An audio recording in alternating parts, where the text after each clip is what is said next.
Hi, Alan Hadley with My Photo Networks. Thanks for joining me for this next video tutorial. Today, we're going to do another installment of Change the Way You See. Today, we're going to be in this old barn. It's cold outside. The light isn't that great. And I have no idea what we're going to actually shoot. But the whole premise behind changing the way you see is to put yourself into an area or a situation that is outside of your comfort zone. The whole idea of changing the way you see is to grow your photography. No matter how much experience that you have, no matter how long you've been shooting, if you continue to change the way you see things, your photography will continue to get better. So, with that said, let's get started. Okay, we are now set up on our first shot. And the first thing I want to explain to you is the light. That's one of the most important things of any photography that you're going to do. Look at the direction of the light. It's coming from the left-hand side.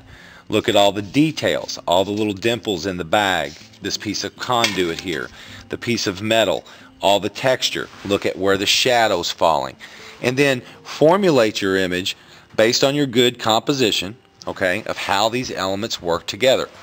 The whole idea of putting yourself into a situation that you're uncomfortable with is to change the way you see, to make you grow as a photographer. Now, in this particular image, as you'll notice, we are actually filming it in black and white because I shot it in black and white. Our exposure on this was 1/3 of a second at f/22. Now, I did a very small bracket. I went to 1/4 of a second and 1/2 of a second. That gives me a little range to play with when I get back into post-processing. But this particular image will be a black and white image. Make that determination when you're shooting on site and create your image in camera. So, with that said, let's look at this finished image and move to our next.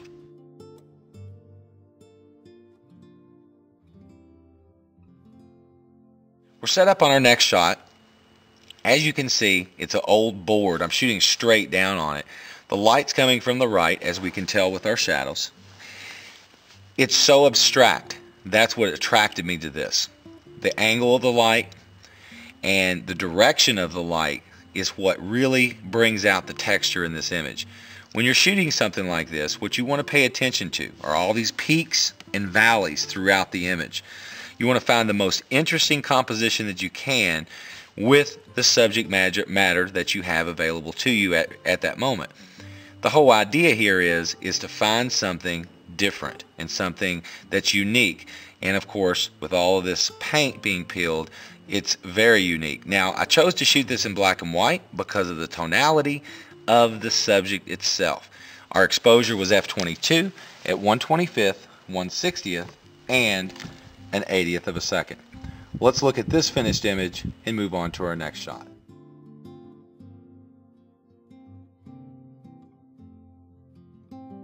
What I've done is actually change our position to a vertical shot, and I'm videotaping this vertically so that you can actually see what the finished image is going to look like.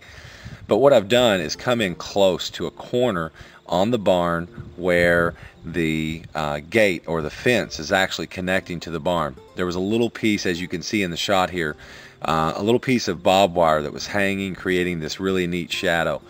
I like that, so I decided to come in closer and do more of a macro type shot of just that isolated area.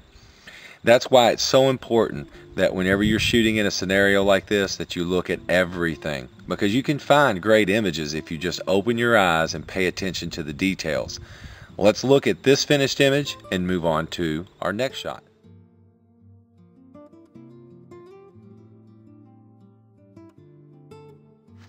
Okay, this is our final shot of this video tutorial, and one of the things I want to point out to you in this particular shot are patterns.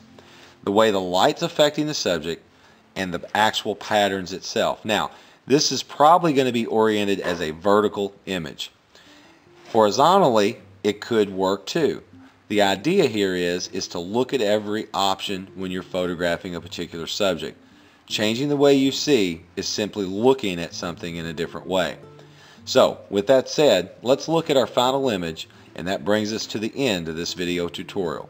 Thank you for joining me, and I look forward to our next.